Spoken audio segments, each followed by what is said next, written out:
자, 안녕하세요. 예. 자, 이번 또 모의고사 보시느라고 고생들 많으셨네요. 자, 이론 과정이 이제 마지막 모의고사인데, 이제 문제집 풀이 들어가기 전에 마지막인데, 좀 문제가, 뭐 아주 그렇게 어렵게 나온 것 같지는 않은데, 그래도 어쨌든 지금 공부하는 과정이니까, 어느 부분에 부족함이 있고, 어느 부분에서 이해가 안 되는 부분이 있는지 다시 한번 좀 확인하시고, 제가 이제 정답 중심으로 말씀드리는데, 만일에 좀, 모의고사를 보셨으면은, 그 문제 중에서도 조금 모르는 질문이 있으면은 질문을 하세요. 저는 이제 정답 중심으로 해서 이제 말씀드릴 텐데, 자, 이제 한번 하나씩 이제 확인해 보죠.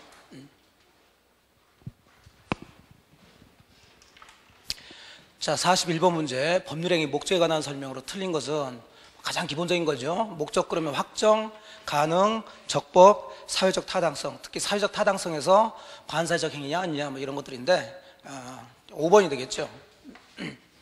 이 도박과 관련된 것은 기본적으로 다 반사회적 행위인데 도박 채무를 변제하기 위해서 채무자로부터 부동산의 처분을 위임받는 행위하고 그 위임받은 채권자가 그 부동산을 제3자에게 매도하는 행위, 요거 자체는 반사회적 행위가 아니라고 그랬다고요. 그래서 이것은 무효가 아니죠. 그래서 5번이 틀린 얘기가 되겠죠. 자, 불공정 법률행위 계속 지금 나오고 있네요. 불공정 법률행위에 대한 설명으로 틀린 것 그랬는데 역시 이것도 불공정 법률행위가 성립되기 위해서는 항상 세 가지, 피해자는 궁박, 경설, 무경험이 있어야 되겠고 그 다음에 폭리자는 그걸 이용하려는 의사가 있어야 되겠고 현저하게 불균형이 있어야 된다. 거기서 이제 무경험이라는 것은 반대로 들어갔죠. 거래 일반에 대한 경험 부족을 말하는 거지 특정 영역에서의 경험 부족을 말하는 것은 아니죠. 반대로 들어갔으니까 1번이 되겠죠. 자, 통정허위 표시에 관한 설명으로 틀린 것은 보통 통정허위 표시 그러면은 이제 사례 문제로 많이 나오는데 이것은 그냥 지문으로 들어갔어요. 틀린 것 그랬는데 자, 요게 이제 2번이 되겠네요. 2번. 제3자가 이제 통정허위 표시는 무효인데 그 무효로서 이제 보호되는 제3자를 얘기죠. 그 당사자가 갑과 을이 통정허위 표시를 했을 때 당사자들을 중심으로 했을 때는 선의의 제3자에게 대항하지 못한다 그 얘기인데 이 지문은 지금 제3자를 중심으로 얘기하고 있다고요. 그럼 제3자가 무효에 대해서 대항하기 위해서 그 얘기는 제3자가 이 가장매매가 통정허위 표시가 유효라고 주장하기 위해서는 똑같은 얘기가 되는 거예요. 그럼 이 제3자는 뭐기만 하면 된다? 선이기만 하면 되지. 무과실까지는 필요 없죠. 근데 여기는 선이 무과실해야 된다 그래서 거기 틀린 얘기가 됩니다. 여기서 조금 이제 보셔야 될 게 이제 4번 질문인데 4번은 파상관제인. 자, 파상관제인도 통정허위 표시에서 보호되는 제3자에 해당되죠. 제3자에 해당되는데 여기서 선이 악이 이걸 판단하기 위해서는 파산관제인을 기준으로 해서 판단할 게 아니라 총 파산 채권자를 중심으로 판단한다고 그랬어요. 그래서 파산관제인은 제3자 맞아요. 제3자 맞는데 선이 악을 따질 때는 파산관제인이 악이라 하더라도 파산 채권자, 이 사람들을 기준으로 해서 선이 악을 따져야 되기 때문에 파산 채권자가 선이라면 파산 관제인이 악이라 하더라도 선의로 취급한다는 거, 이걸 좀 주의해서 보시면 돼요. 이거 조금 깊이 들어가면 판례인데 기억이 나실란가 모르겠다.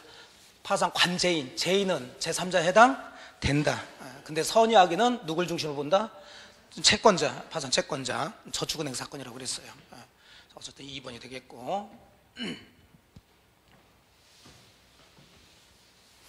차고 사기 같이 묶어서 이제 문제를 냈죠. 차고하고 사기는 틀린 것은 그랬는데 자, 쭉 보시게 되면은 5번이 되겠어요. 5번. 그러니까 이런 것들은 이제 알면서도 조금 이제 문제 풀다가 이제 잡아내기가 좀 어렵다는 얘기인데 지금 여기서 기망이 나왔으니까 이제 차고 사기 중에서 사기에 대한 얘기를 하는데 자, 계약 법률행위에 상대방이 사기나 강박을 했으면 무조건 취소할 수가 있죠.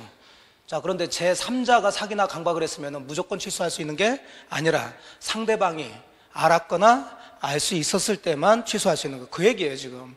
지금 보면은 채무자가 누굴 기망했냐면 물상보증인을 기망했죠.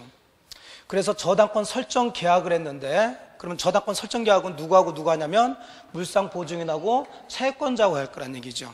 그러니까 어쨌든 읽다 보면은 사람이 3자가 나온단 말이에요. 채무자라는 사람하고 물상 보증인, 그 다음에 채권자 이렇게 나오게 돼요. 그러니까 이제 사기에 대한 얘기인데 사람이 셋이 나왔으니까 직접적인 상대방이 지금 사기친 건 아니라는 것을 느낄 수가 있겠죠. 그러니까 예를 들어서 A라는 사람이 을한테 돈을 빌리는 거죠. 그럼 얘가 채무자가 되는 거고 그 사람이 채권자. 자, 돈은 A가 빌리는데 지금 담보로 제공하는 사람은 갑이라는 얘기죠. 갑. 뭐 친구한테 부탁을 해가지고.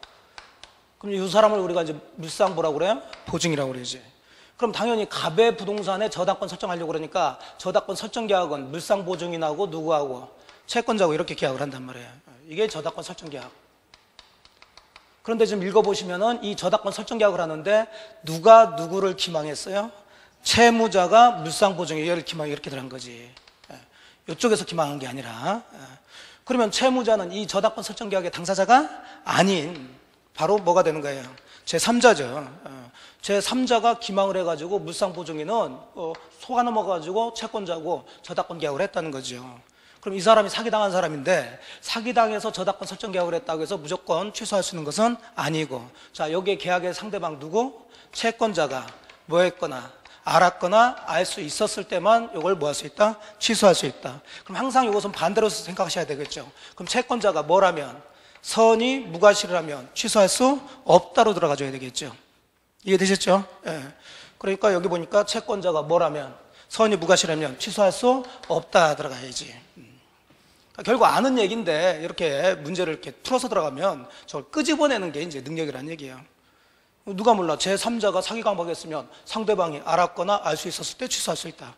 법조문 내용이죠. 아는 내용이에요. 아는 내용인데 그걸 여기서 문제에서 뽑아내셔야 된다. 그걸 이제 문제를 많이 다뤄보시면 느껴질 수 있죠. 그래서 5번이 돼요. 자, 그 다음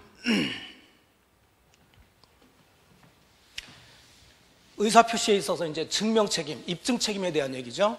자, 입증 책임은 가장 기본적으로 결과, 즉 효과를 주장하는 사람이 그 결과를 발생하게 되는 원인, 요건이 있다는 것을 입증해야 된다. 그게 기본 구조인데 뭐 이렇다 저렇다 모른다 그러면 뭐 무효 취소 나오면 무효를 주장하는 자, 또 취소를 주장하는 자가 입증하라고 그랬는데, 자, 항상 강조드렸죠. 착오는 입증 책임자가 둘로 나눈다고 그랬어요.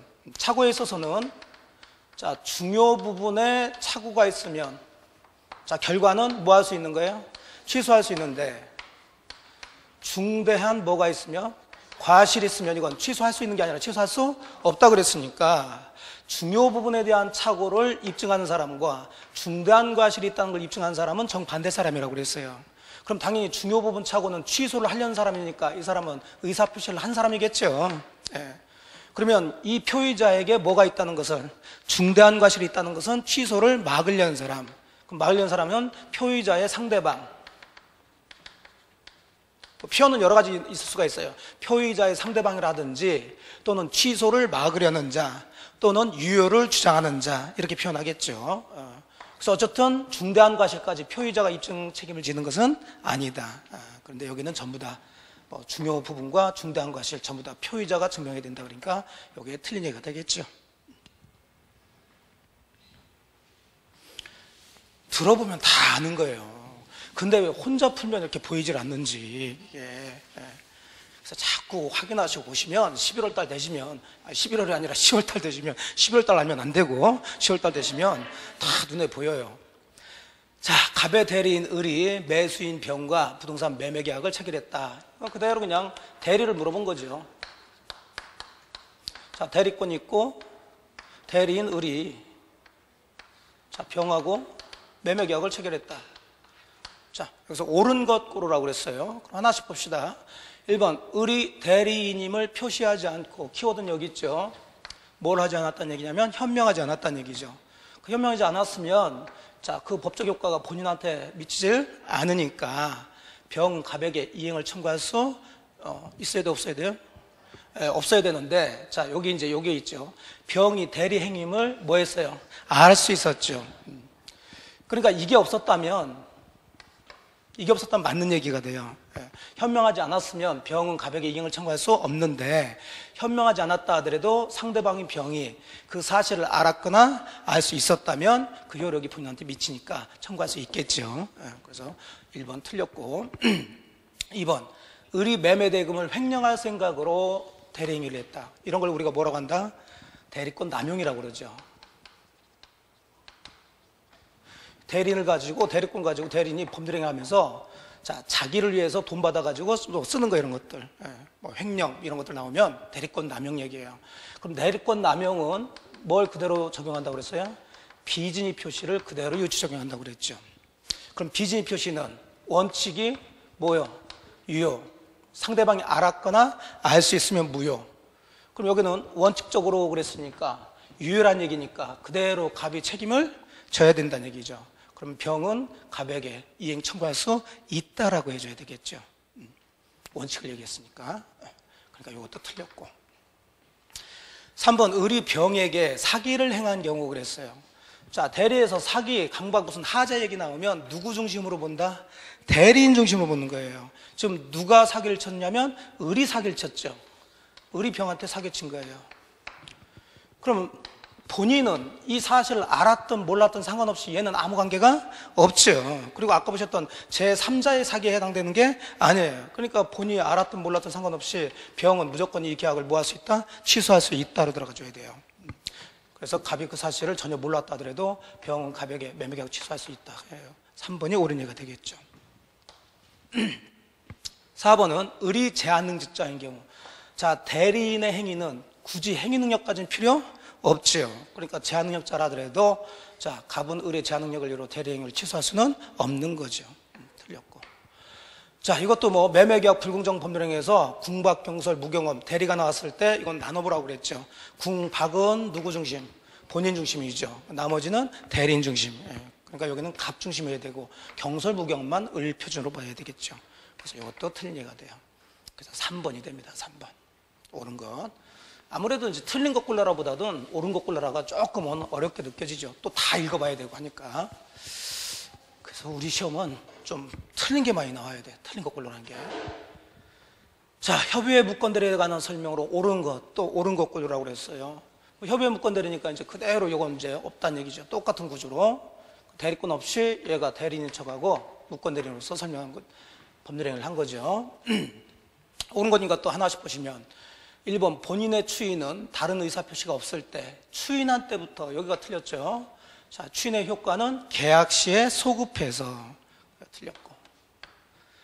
자, 2번 대리권이 부존재하더라도 무권 대리인이 자체가 다른 사유에 의해서 무효로 된 경우 무권 대리인의 상대방에 대한 책임이 부정된다 그랬는데, 자, 지금 어쨌든 본인이든 무권 대리인이든 책임을 지려면 그 전제 조건으로 요 계약 대리 행위가 뭐가 돼야 돼요? 그러니까 유효가 돼야지만이 어쨌든 뭐 너 책임져라 너 책임져라 이렇게 들어가는 거지. 근데 여기 같은 경우는 지금 그 무권 대리 행위 자체가 다른 사회에서 뭐가 됐다고 그랬어요? 이게 자체가 무효인데 어쨌든 무효인 법률행위를 가지고 상대방이 책임져라 할 수는 없죠. 그래서 책임이 부정된다. 2번이 옳은 예가 되겠죠. 자, 본인이 추인할 때는 그 법률행위 전부를 그대로 무조건적으로 추인해야지 일부만 추인하거나 변경을 가해서 추인하게 되면 상대방이 피해를 보겠죠. 그래서 상대방의 동의가 있어야 효력이 있는 거지. 근데 상대방 동의 여부와 상관없이 유효다 그랬으니까 이것도 틀린 예가 되겠고. 자, 4번은 무권 대리인에게 대리권한이 없다는 것을 알았어요. 자, 이제 상대방이 최고하고 철회를 얘기하는 건데 다 아시는 것처럼 악의의 상대방이라 하더라도 뭐는 할 수 있어요? 최고는 할 수 있죠. 물어볼 수는 있지. 하지만 철회는 안 되죠. 근데 최고 철회 다 할 수 있다 그랬으니까 틀린 얘기가 되겠고. 5번 본인은 무권 대리인에 대해서 추인 거절 의사 표시를 한 후에도 자, 이미 본인이 추인 거절의 의사 표시를 했으면 유동적 무효인 요 상태가 유동적 무효인 요 무권 대리 행위가 본인이 추인 거절을 했으니까 아예 이제 확정적으로 뭐가 돼버렸냐면 무효가 돼버린 거죠. 그럼 무효로 확정이 됐는데 다시 나중에 추인할 수는 없는 얘기가 되는 거지. 왔다 갔다 하면 안 된다는 거예요. 이것도 틀린 얘기가 되죠. 2번이 됩니다.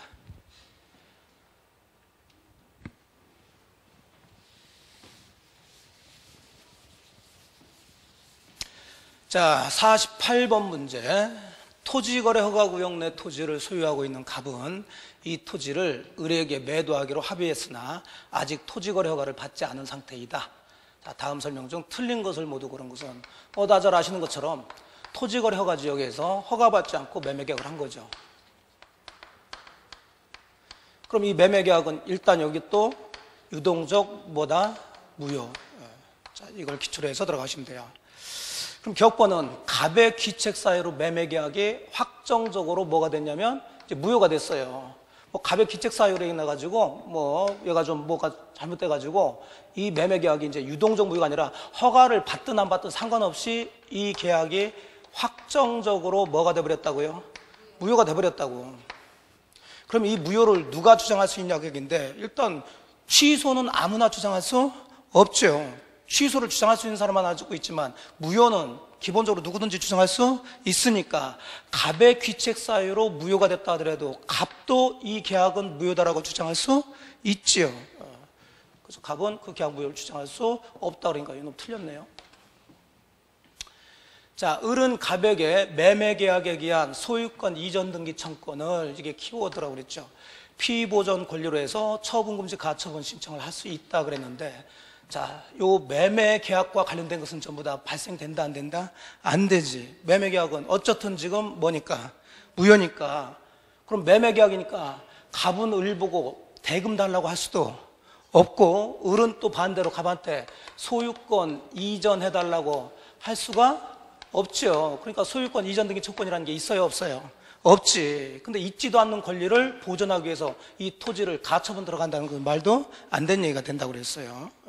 그래서 니은번도 틀린 얘기가 돼요. 여기서 피보존 권리라는 것은 뭐 지금 수업 시간이 아니니까 가처분이나 가압류를 들어가려고 그러면 용어정의예요, 용어정의. 자, 가처분이나 가압류는 채권자가 한다, 채무자가 한다? 채권자가 하는 거죠. 채권자가 채무자의 부동산에 들어가는 거예요. 뭐 채무자의 채권이 나왔지, 부동산에. 그럼 이 채권자는 그 채무자에 대해서 당연히 뭘 가져 있어야 돼요? 권리를 가지고 있어야 되겠지. 이 권리를 법에서 뭐라 하냐면 피보존 권리라고 그래요. 자기가 지키려는 권리, 자기가 가지고 있는 권리. 그러니까 만일에 이 매매계약이 유효라면 을은 갑에 대해서 소유권 이전 등기 해달라는 청권이 있죠. 근데 아직 소유권 이전 안 해줘. 근데 눈치 보니까 이놈이 다른 사람한테 팔아서 넘길 것 같아. 그러면 다른 사람한테 팔아서 넘겨버린다면 자기의 소유권 이전 청권이 지키지 못하게 되죠. 그래서 미리 요 토지를 처분 못하도록 잡아놓겠다. 요때 가처분 들어갈 수가 있겠죠. 그때 표현을 요 소유권 이전 등기 청권을 뭐라 하냐면 피보전 권리 이렇게 얘기해요. 채권자가 자기 채권을 지키기 위해서 채무자의 부동산에 가처분 들어가겠다 그런 얘기지. 무슨 얘기 되시죠? 그럼 어쨌든 간에 피보존 권리가 있어야 가압류나 가처분이 들어갈 수 있단 말이에요. 근데 토지거래 허가 지역에서 허가받지 않고 매매계약을 했으면 그 매매계약 자체가 뭐니까? 무효니까 소유권 이전 청권이 아니라 권리 자체가 없으니 피보존 권리로서 이런 게 있을 수가 없다는 얘기죠. 그러니까 가처분도 들어갈 수가 없죠. 이해되셨죠? 네. 그래서 이제 니은번 틀렸고, 계약이 유동적 무효 상태에서는 아직 이제 허가를 받지 못했죠. 을은 갑에게 이미 지급한 계약금, 자, 유동적 무효지만 계약금을 줬다면 그 계약금 자체는 인정을 한다고 그랬으니까 반환 청구할 수는 없죠. 옳은 얘기가 돼요. 자, 1번은 을의 사기에 의해서 매매계약이 체결됐다고 그랬어요. 그러면 허가제도는 허가제도고 사기는 사기, 따로따로 보시면 된다고 그랬어요. 허가를 받지 않아서 일단 이 계약은 유동적 무효지만, 자, 을의 사기로 계약을 했다. 그러면 갑은 어쨌든 허가를 받든 안 받든 사기당했으니까 이 계약을 뭐 할 수 있나요? 취소할 수가 있죠. 그럼 취소를 해버렸으면 이제 유동적 무효 상태가 확정적 무효가 돼버렸겠지. 그래서 이것도 옳은 얘기가 됩니다. 그래서 틀린 것 골라라고 했으니까 기억, 니은 1번이 되겠어요. 점점 낯빛이 별로 안 좋아집니다. 다 뭐 이 정도. 계속 말씀드리지만 얘기 들어보면 아 그래 나 이해는 할 수 있겠다 그러시면 돼. 근데 들어도 난 처음 듣는 것 같다 그러시면 조금 더 하셔야 되고. 자, 법률행위 무효 취소에 관한 설명으로 틀린 것은 그랬는데요. 뭐 그렇게 어려운 부분 아니니까. 자, 4번이죠. 4번인데 조금 좀 명확하게 지문을 좀 만들어줬으면 좋은데, 자, 취소원이 소멸한 후에 취소가 됐어요. 이미 취소를 했죠. 그럼 이 법률행위는, 이 계약은 이제 뭐가 돼버린 거예요? 무효가 돼버린 거지. 그럼 무효가 됐으니까 취소할 수 있는 법률행위에 추인은 안 된다고 그랬어요. 하지만 무효가 됐으니까 이제 이것은 무효행위가 돼버린 거죠. 그럼 무효행위에 추인은 할 수 있어요, 없어요? 있지. 예. 우리가 추인은 취소할 수 있는 법률행위에 추인도 있고 무효행위 추인도 있다고 그랬어요. 자, 이걸 제가 수업 시간에 뭐라고 그랬냐면, 예를 들어서 자, 을이 사기쳐가지고 이 사람이 매매 계약을 했어. 그럼 이건 일단은 취소할 수 있는 법률행위죠. 아직 취소가 안 됐죠. 근데 얘가 열받아가지고 사기당한 줄 알고서 뭘 해버리냐면 취소를 해버렸다고. 그럼 취소를 했으면은 이 계약은 이제 뭐가 돼버린 거예요? 무효가 됐어. 근데 얘가 취소시켜놓고 나가서 보니까는 이 부동산 가격이 뚝뚝뚝 떨어져. 그냥 차라리 그냥 팔아서 넘겨놓는 게 훨씬 나을 뻔했는데. 자, 들으신 적 있죠? 예. 그러니까 나 취소 안 했으면 좋겠는데 이미 취소해버렸죠?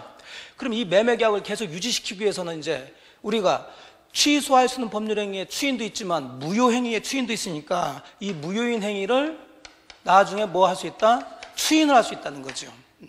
그럼 여기서 말하는 이 추인은 취소할 수 있는 추인이 아니라 무슨 행위 추인을 얘기한 거예요? 무효행위 추인이에요. 그럼 무효행위 추인의 포인트는 소급한다, 추인한 때부터다. 추인한 때부터 새로운 법률행위 한 것으로 보죠. 자, 그런데 여기는 소급해서 유효한 것으로 본다 해서 이게 틀렸다는 얘기죠. 무슨 얘기인지 이해되시죠? 예. 그러니까 여기까지는 할 수 있어요. 근데 이게 조금 애매하지. 애매한 게 뭐냐면 그냥 추인이라고 하지 않고 여기다가 이런 얘기를 좀 잡아줘야 이게 무효행위의 추인이구나 이걸 느낄 수 있는데, 그대로 놔두게 되면 취소를 했는데 또 그 계약을 또 추인한다는 얘기니까 이건 또 말도 안 되는 소리가 되죠, 사실은. 그러니까 어찌 보든 이건 틀린 얘기가 되는데 조금 더 명확하게 침을 잡아줬으면 좋겠다는 얘기죠. 의미는 그런 의미예요.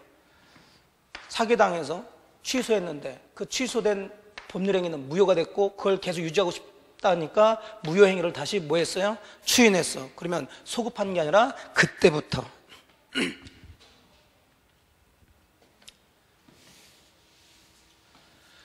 조건기한 틀린 것은 주는 문제죠. 1번이 되겠네요. 조건부 권리 아직 효력이 확정되지 않았어. 즉 조건이 성취되기 전이라도 자, 미정인 동안에도 처분, 뭐 상속, 보전, 담보 다 할 수 있죠. 근데 없다 그러니까 1번 틀렸죠.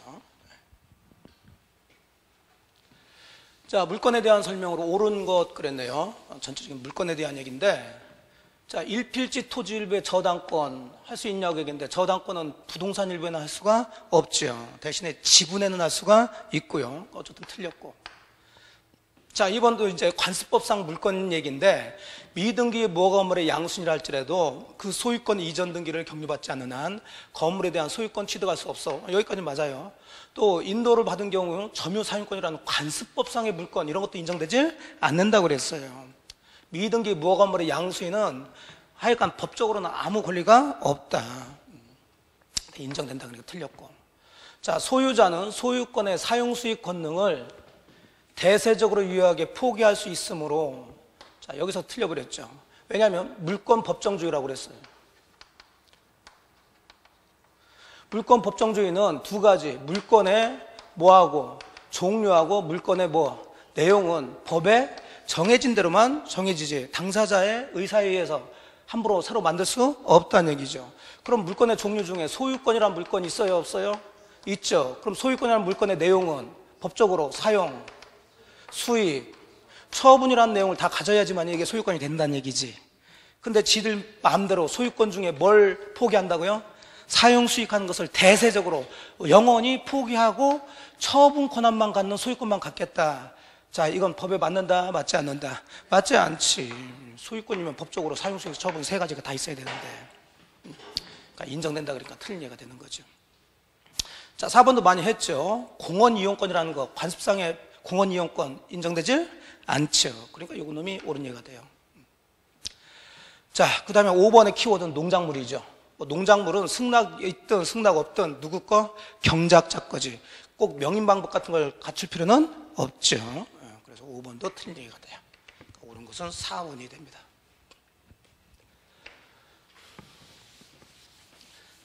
자, 52번 물권적 청권에 대한 설명으로 틀린 것은 그랬는데, 자, 이건 뭐 소유권에 의한 물권적 청권과 점유권에 의한 물권적 청권을 다 같이 묶어서 들어왔는데, 항상 물권적 청권은 누가 누구에게 행사하느냐, 그걸 기초로 잡으시라고. 항상 누구는 현재 물권자, 소유권에 의한 것이면 소유자, 점유권에 의한 것이면 점유자를 따지면 되는 거고, 이제 상대방은 점유권에 의한 물권적 청권하고 소유권에 의한 물권적 청권 상대방이 좀 다르죠.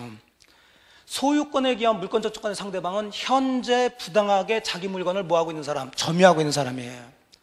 근데 점유권에 의한 반환 청구권의 상대방은 선의의 특별 승계인에게는 청구할 수 없다는 게 나오죠. 그런 걸 기준으로 잡아가지고 결국은 5번이 되겠죠.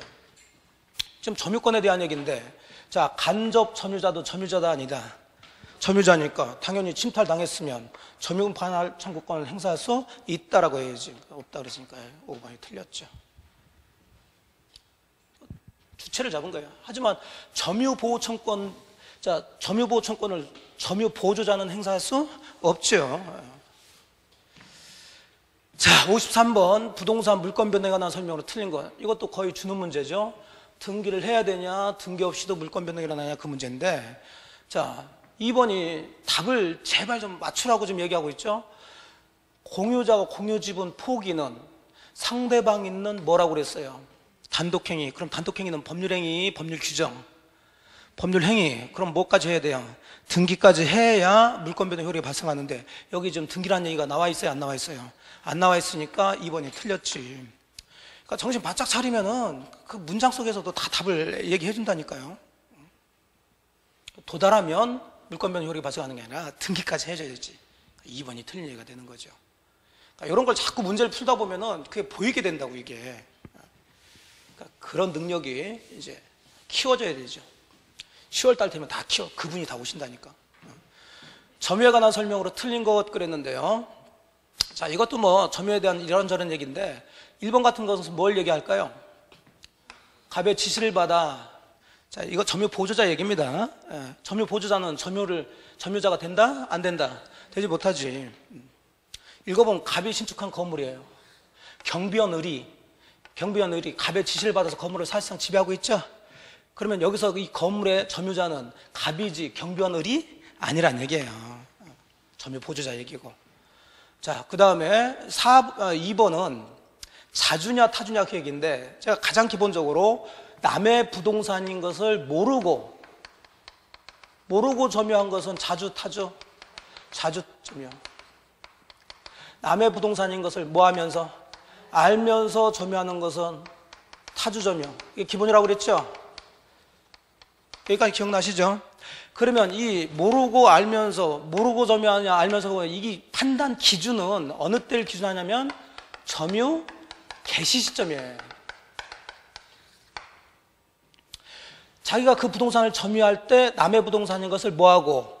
모르고 점유했으면 그 후에 알았다 하더라도 계속 그 부동산 점유는 뭐가 되는 거예요? 차주점유가 되는 거예요. 이때를 기준으로 봐야 되기 때문에 이게 그 얘기죠. 자, 지금 타인 소유 토지를 자기 소유 토지 일부로 알고 이를 점유하게 됐다. 이게 알고가 아니라 모르고 얘기죠. 그렇죠? 예. 타인 소유 토지를 자기 토지로 알고 점유했다는 얘기는 남의 건인 줄 모른다는 얘기지. 예. 그러면 당연히 여기까지 자주점유라는 얘기인데, 지금 결국은 점유할 때 남의 땅을 자기 땅인 줄 알고 그랬으니까 남의 땅인 줄 모르고 점유했다는 얘기죠. 그럼 나중에 이 얘기는 읽을 필요는 없는 거예요. 나중에 그 사정을 알게 되었다 하더라도, 자, 그 점유는 타주점유로 바뀌는 게 아니라는 얘기죠. 이때 기준으로 봐야 되니까. 점유 개시시를 기준으로 봐야 되니까. 그러니까 2번이 틀린 얘기가 돼요. 다 요약집에 다 나와 있습니다, 사실은 보면은. 자, 그 다음에 뭐 다른 것들은 크게 문제가 될 게 아니고 4번 한번 보죠. 4번은 이제 등기와 점유와의 관계인데, 우리가 상식적으로 생각해서 여러분이 생각할 때 소유권 이전 등기를 하게 되면은 일반적으로 소유권도 넘어오지만 점유도 그 당시에 넘어왔을 것이라고 생각이 되겠죠. 그래서 소유권 이전 등기는 그 소유권 이전 등기 당시에 점유도 넘어갔을 것이다 라고 판단을 해줘요. 근데 여기는 소유권 무슨 등기가 됐나요? 보존 등기. 그럼 우리가 봤을 때 소유권 보존 등기, 소유권 자체도 넘어가는 게 아니기 때문에 보존 등기가 됐다고 해서 그 당시 그 토지의 점유를 이전받았다고 인정할 수는 없지. 보존은 이전하는 게 아니니까. 무슨 얘기 이해되셨어요? 근데 만약에 이게 소유권 무슨 등기라면, 이전 등기라면, 자, 이건 권리가 이전되는 거예요, 안 되는 거예요? 되는 거니까 소유권뿐만 아니라 뭣도, 점유도 그 당시에 이전됐을 것이라고 판단을 해준다고요. 근데 여기는 무슨 등기니까? 보존 등기니까 그게 안 된다는 거지. 요약집에 또 있습니다, 그거. 그 다음에 5번은 제가 이제 5월, 6월에 이제 설명해 드렸던 건데, 지금 여기서 승소 얘기가 나왔어. 결국 점유자가 패소했다는 얘기인데, 자, 이게 자주점유에서 타주점유로 바뀌냐 안 바뀌냐는 누가 누굴 상대로 해서 소송해서 점유자가 졌느냐, 그걸 따지라고 그랬어요. 자, 이 A라는 부동산을 점유하고 있는 사람이 있어요. 그럼 일단 이 점유자는 무슨 점유로 추정받는다? 자주점유로 추정받겠죠.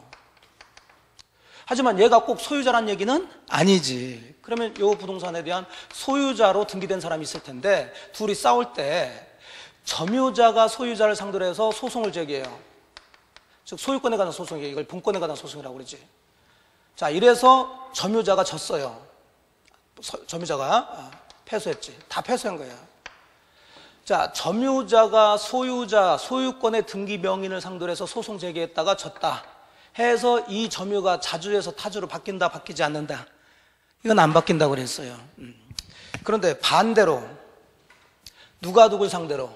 소유자가 점유자 상대로 역시 분권에 관한 소송 제기해서, 자, 점유자가 또 졌어. 그럼 여기가 이겼다는 얘기죠. 자, 이제는 이 점유자의 점유가 자주에서 타주로 바뀐다, 안 바뀐다? 바뀐다고 그랬죠. 왜냐하면 이쪽에서 이겼다는 얘기는 이쪽에서 다 입증을 했다는 얘기니까. 그래서 누가 누굴 상대로 소송해서 점유자가 졌는지 거기에 따라서 자주점유가 타주점유 바뀌냐 안 바뀌냐 그거 잡으시라고 그랬어. 그럼 여기 보니까 누가 누굴 상대로 그랬어요? 소유자가 점유자 상대로. 그랬으면 이건 더 이상 읽을 필요가 없는 거예요. 그럼 쭉 들어가면 이건 바뀐다 안 바뀐다? 바뀌어야 돼요. 소유자가 점유자 상대로 했기 때문에. 그래서 타주점유로 전환된다. 오케이. 되셨죠? 네. 자, 그런 포인트를 빨리빨리 이제 문제를 풀면서 확인을 좀 해줘야 돼요. 머릿속에서 아, 이 얘기는 이거 물어보는 거구나, 이런 것들을. 자, 점유자 회복자 관계 설명으로 틀린 거, 이것도 뭐 많이 했으니까 항상 점유자 회복자 관계 그러면 세 가지. 과실 누가 취득하느냐, 그 다음에 고의로 멸실 훼손했을 때 배상은 어떻게 하느냐, 그 다음에 비용 들였을 때 비용 상환 청구권, 이걸 잡으시는데 1번이 되겠죠. 이거는 선의의 점유자는 과실을 수취했어요. 자, 그랬을 때 필요비 중에서 통상적인 필요비는 상환 청구할 수 없죠. 근데 있다 그랬으니까 1번이 틀렸지 뭐. 쉽게 나온 얘기죠. 다른 건 다 배웠던 얘기들이고. 자, 취득 시에 관한 설명으로 틀린 것 그랬는데, 자, 쭉 보니까 요 두 개가 조금 깊이 그렇게 많이 중요하지 않은 판례들인데 이제 문제를 냈어요. 자, 3번 점유로 인한 토지 소유권 취득 시효는 원시 취득이므로 시효 취득자는 종전 소유자가 그 토지 위에 축조한 거물에 대해서 철거를 청구할 수 있다 그랬고, 4번은 취득 시효가 완성된 점유자는 등기청권 행사 후 토지 소유자가 시효 완성 후 당해 토지에 무단으로 담장 등을 설치한 경우에 그 철거를 청구할 수 있다. 자, 전부 다 마지막에 지금 철거 청구할 수 있냐 없냐 그 문제죠. 자, 지금 위에는 지금 건물을 축조했고 밑에는 뭐를? 담장이에요. 다 누가 했어요 이거? 소유자가 해요. 소유자가. 그러니까 지금 갑의 토지를 의뢰한 사람이 다 시효 완성했다고요. 자, 이제 시효 완성했어 뭐 쭉 해가지고. 그럼 시효 완성했는데 이 갑이라는 사람이 이 토지에다가, 자, 3번은 뭘 신축했고요? 건물을 지었고, 자, 4번은 뭘 했고? 담장을 설치한 거예요. 이랬을 때 의뢰한 사람이 이 건물 또는 이 담장을 청구할 수 있냐 없냐 이제 그 얘기를 하고요. 자, 그 차이점은 요 3번 같은 경우는 지금 원시 취득했다는 얘기는 을명의로 등기가 됐다는 얘기인데, 자, 3번 같은 경우는 지금 판례를 조금 더 깊이 들어가게 되면 이 갑이라는 사람이 의뢰 시효 완성을 알고 모르고요. 아무리 원시 취득이라 하더라도 을 명의로 등기되기 전까지는 이 토지의 실제 소유자는 누구예요? 갑이죠. 그럼 갑은 소유자로서 행사할 수가 있지. 그러니까 이 사람이 시효 완성됐다는 걸 모르고 자기 땅인 줄 알고 자기가 건물 졌으니까 이건 적법한 것으로 보는 거예요. 이해되셨나요? 예, 그렇게 해서 우리 소유권 이전 등기에서 소유권 취득했으면 이 토지 자체, 점유 현상 그 자체를 그대로 이전받아라 그런 얘기예요. 그러니까 이 건물 철거해달라고 할 수가 없는데 4번은 뭐냐면은 여기에 있어요. 자, 점유자가 등기청권을 뭐 했나요? 행사했지, 이제 4번은. 그러면 이제 갑한테 을이 야, 나 이제 시효 완성했으니까 그 토지 이제 이 담장 짓기 전에 토지 나한테 이전해달라 청구했다는 거죠.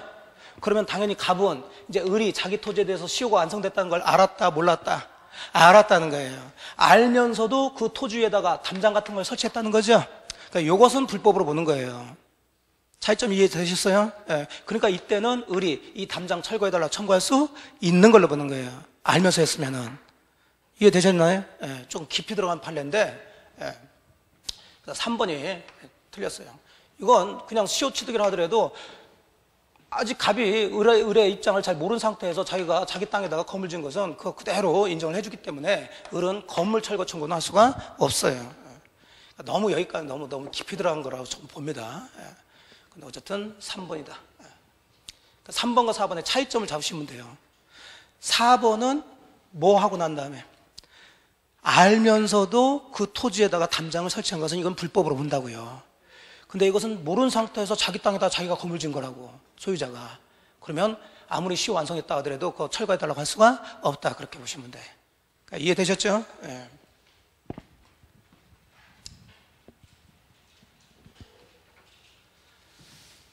자, 이제 공유죠, 공유. 갑을병이 X토지를 또 문제를 틀고 하느라고 뭐 몇 분의 몇 분 하지 않고 4대 2대 1로 이렇게 공유하고 있다고 그랬어요. 다음 중 옳은 것 그랬는데, 자, X토지를 갑, 을, 병이 4대 2대 1로 소유하고 있대요.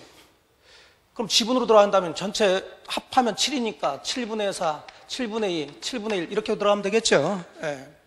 자, 그러면 갑은 과반수 지분권자들이고, 자, 과반수 지분권자고, 을병이 소수 지분권자가 되겠죠. 그렇게 잡고 들어가시면 돼요.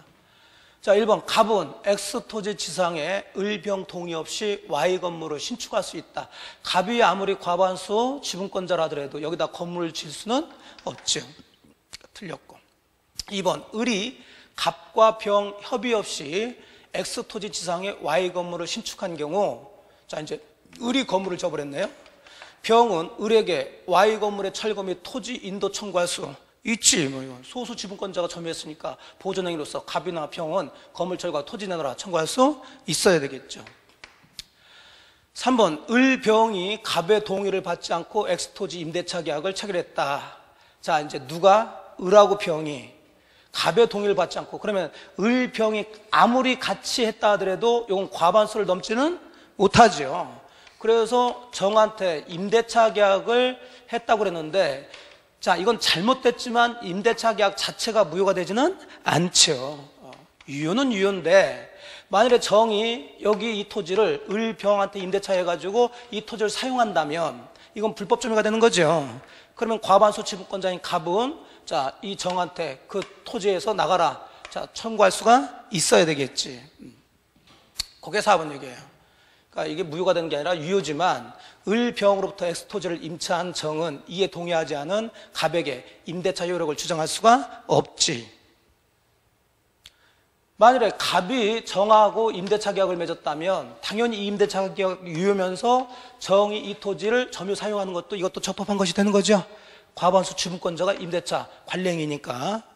하지만 이 둘이 아무리 했다 하더라도 과반수를 넘지 못하기 때문에 임대차 계약은 유효라 하더라도 정은 이 토지 점유하면서 갑한테 대항할 수는 없죠. 반대로 갑은 정한테 나가라, 토지 내놔라 청구할 수 있다는 얘기예요. 되셨죠? 네.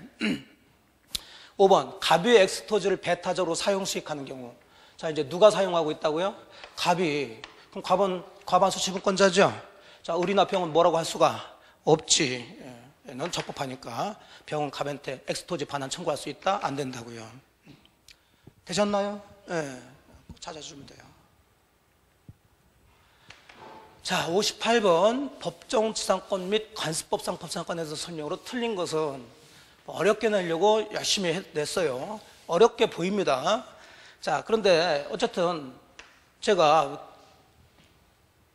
강의할 때도 이제 이론 강의할 때도 그랬지만 공유 나오면서 법정상권, 관습법상 법정상권 그러면 일단 뭘 공유하고 있는지를 따지라고 그랬어.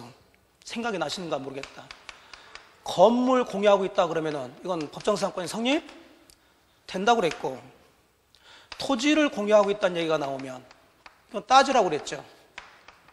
쭉 읽어봐가지고 그 토지가 분할돼서 어쩌고 저쩌고 나온다 그러면 이건 성립이 되는데, 그 외가 나오면 이건 성립되지 않는다. 기억나시나요? 요약집 찾아보세요. 분명히 써 있어요. 본인 필체로 써 있어. 본인 필체로. 그럼 여기는 전부 다 공유 얘기야. 뭔 얘기는 모르지만 하여간 공유 뭐예요? 공유지. 공유치는 땅 아니야, 땅. 그럼 이제 여기 읽으면서 뭘 찾아? 분할 찾아요. 분할. 보여요? 공유지 분할. 그러면 공유지 분할이니까 성립 되는 걸로 들어가야 되니까. 근데 성립되지 취득할 수 없다 그러니까 이놈 틀렸다니까. 그러니까 법정사건은 굉장히 깊이 들어가는, 이런 걸 어떻게 우리가 다 이해하면서 들어가. 근데 제가 하는 대로만 하면 이게 구별이 돼요. 여기도 보세요. 이거 뭐가 있어? 함께 양수. 그럼 이것은 성립된다, 안 된다? 안 된다. 그래, 취득할 수 없다. 여기 공동저작권 나왔죠? 공동저작권 나오면 뭐 찾으라고? 신축 찾으라고, 신축. 여기 나왔잖아요. 여기. 그럼 성립되지 않는다. 그래. 그런 것도 빨리빨리 찾아가지고 들어가시면 되는 거지. 그러니까 이런 것은 그런 식으로 풀어야 돼. 이거 어떻게 읽으면서 뭐 그림 그리고 이렇게 할 수가 없어요. 어쨌든 5번이 되는 거죠. 그러니까 편하게 제가, 어려운 것은 편하게, 쉬운 것은 한번 그래도 언제 한번 따져보면서 그렇게 들어가면 되는 거지. 지역권, 이것도 쉽게 나왔죠. 틀린 거 그랬는데, 자, 3번이 되겠죠. 승역지는 일필지 일부도 가능하죠. 하지만 요역지는 일필지 전부 해야 되는데, 둘 다 일필지 일부도 가능하다. 그러니까 3번이 틀렸고.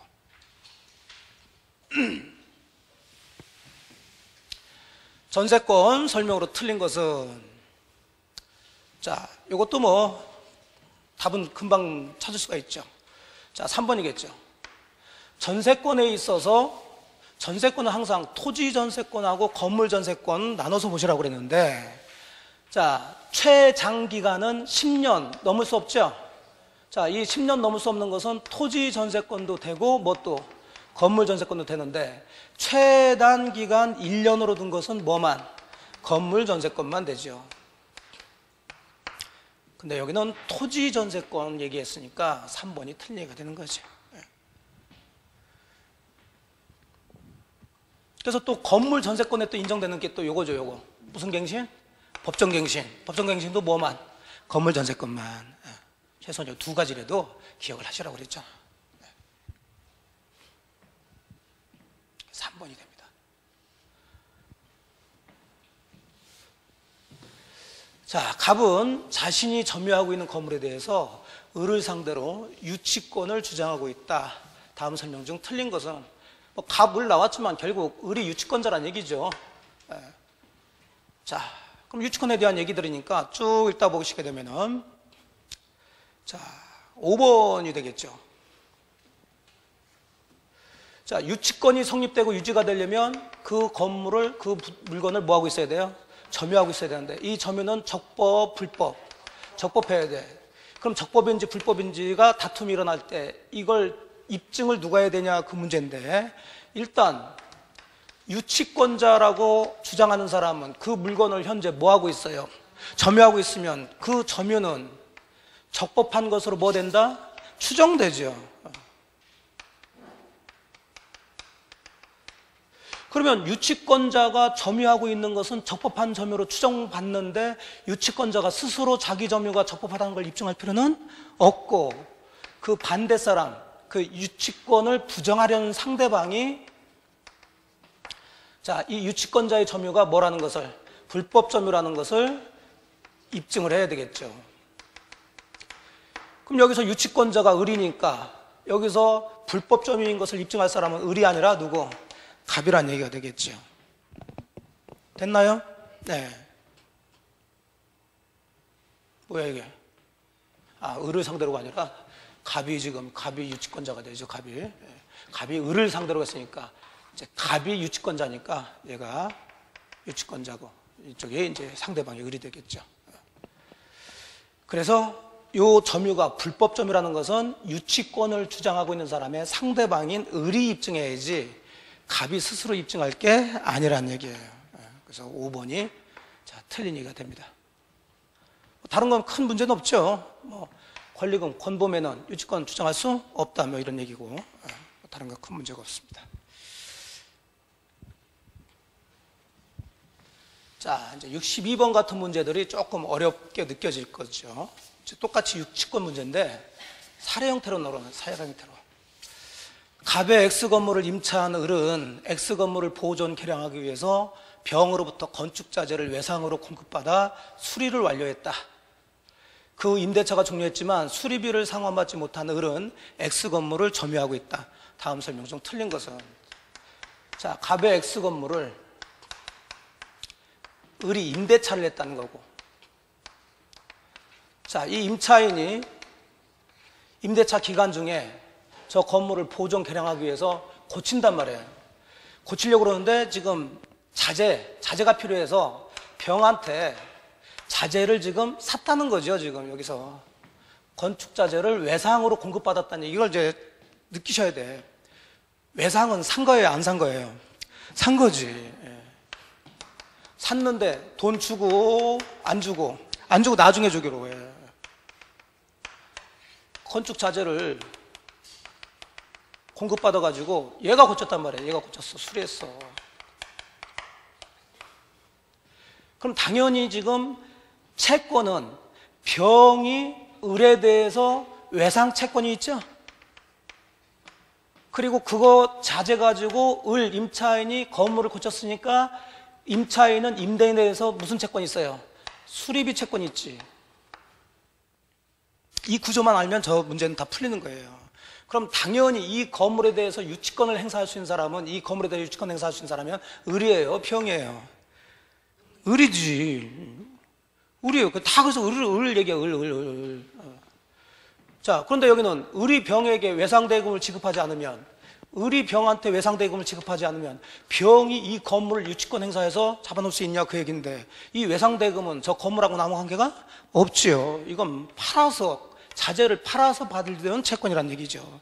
사실은 권보매의 매에 해당되는 거예요, 이것도. 근데 그걸 좀 느끼셔야 되는데, 읽으면서 매자가 안 나오니까 또 이렇게 쓰니까 외상이니까 저건 뭘까 이렇게 생각하는 거지. 외상은 매매네, 매매. 1번이 되는 거지. 나머지 전부 다 을이 유치권을 행사하는 그런 얘기를 하는 거니까 다 맞는 얘기가 돼요. 이런 사례 같은 것들은 이제 자꾸 문제 풀면서 그림 그려보고 확인해보고 그러시면 된다고. 하나의 부동산에 설정된 저당권과 용익물권 관계에 대한 설명으로 틀린 것은, 이건 쉬운 얘기죠. 수도 없이 얘기했던 거. 자, 특히 경매에 있어서 말소 기준 권리를 잡으라는 거지. 말소 기준 권리는 최선순위의 저당권이나 최선순위 가압류 이런 것들 잡으면 되는 거죠. 그럼 그거보다 먼저 들어온 용익권은 소멸되질 않고, 그 후에 들어온 것은 누가 경매 쳤든 소멸 말소가 돼야 되겠죠. 자, 그래서 이제 4번을 보시면 맨날 했던 거, 1번 저당권이 설정된 후에 지상권이 설정됐다. 그럼 이게 첫 번째고 이게 두 번째고, 그 다음에 2번 저당권이 세 번째로 들어왔겠죠. 설정된 거. 자, 2번 저당권 실행으로, 이건 아무 상관이 없다고 그랬어요. 매각되었다, 경매되었다는 얘기죠. 그럼 이 지상권은 선순위 저당권 후로 들어왔죠. 그럼 누가 경매 쳤든 간에 이건 소멸된다 안 된다? 돼야지. 근데 하지 않는다 그러니까 4번이 틀린 얘기가 되는 거지.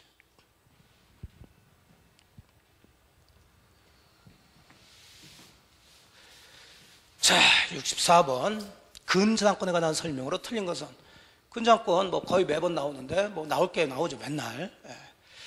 자, 2번 보시게 되면 틀린 것이라고 그랬죠. 자, 여기 포인트는 변제. 근저당권에서 변제 그러면 누가 변제하느냐를 보시라고 그랬어. 주어를 보니까 누구?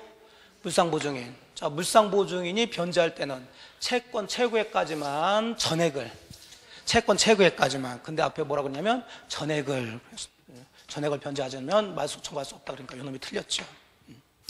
근데 만약에 이걸 채무자가 그랬으면 맞는 얘기가 되겠죠.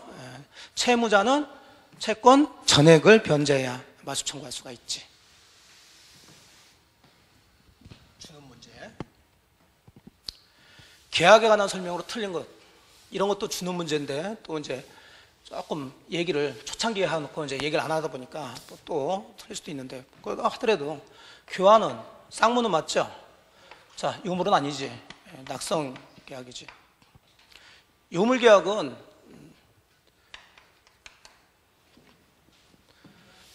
대물 변제하고, 그 다음에 특히 계약금, 보증금, 뭐 그 금자 들어간 거, 그런 것들이 이제 유물 계약이라고 그랬어요. 너무 이런 거에 신경 쓰지 마세요. 그러니까 우리가 배우고 있는 계약은 임대차, 교환, 매매고, 이런 것들은 우리가 배우는 건 아니죠. 이건 공통적으로 유상, 쌍무, 그 다음에 낙성, 분료식 똑같아요. 이것은 3번이 되겠고. 자, 이제 계약법으로 들어옵니다. 갑의 승낙 기간을 10월 30일로 해서 의뢰계약 청약이 10월 5일에 의뢰계에 도달한 경우에 대한 설명으로 틀린 것은 그랬는데, 자, 갑은 의뢰계 청약에 도달한 청약을 철회하지 못하죠. 2번, 갑의 청약 내용을 우연히 알게 된 병이 10월 15일에 승낙을 발송해서 10월 20일에 갑에게 도달을 했다. 계약이 성립된다 그랬는데, 자, 승낙 기간 10월 30일 잡았는데, 어쨌든 병이라는 사람이 10월 15일에 발송을 해서 20일에 도달을 했으니까 기간은 맞춰졌죠. 근데 제가 계약이 성되려면 의사의 합치가 있어야 된다. 이걸 합의라고 그랬고, 의사 합의가 있으려면 두 가지가 있어야 된다. 객관적 합치가 있어야 된다. 객관적 합치, 뭐가 맞아야 된다? 내용이 맞아야 된다. 그 다음에 주관적 합치가 있어야 된다. 뭐가 맞아야 된다? 상대방, 사람이 맞아야 된다고 그랬어요. 기억나시나요? 네. 자, 그러면 갑은 지금 누구한테 청약을 했어요? 을한테. 근데 2번은 누가 승낙했어요? 병이. 좀 사람이 맞지 않으니까 아무리 기간 내에 들어왔다 하더라도 계약은 성되지 않지. 2번이 되는 거지. 이런 게 안 잡히신 분들은 아직은 이론이 조금 안 돼 있다는 얘기니까 이런 이론들을 자꾸, 그러니까 다 보려고 하지 마시고, 제가 하는 말씀이 모의고사에 나와 있는 거 부분이라도 가서 확인을 하시라니까. 그런 식으로 공부하시는 거예요. 모른다고 해서 다시 처음부터 쭉 보려고 그러면은 이것도 질려가지고 못 봐. 근데 모의고사 40문제 중에서 내가 지금 한 20문제 정도 맞췄는데 20문제 정도는 잘 모르겠다 그러면 그 부분만 가서 보시라니까. 그럼 그 다음에 또 모의고사 봤을 때 또 보는 거 또 보고 또 보고 이런 식으로 공부를 하셔야 되지, 모른다고 해서 다시 처음부터 해서 다 완벽하게 정리하겠다. 의지는 좋지만 가다가 지쳐버려요.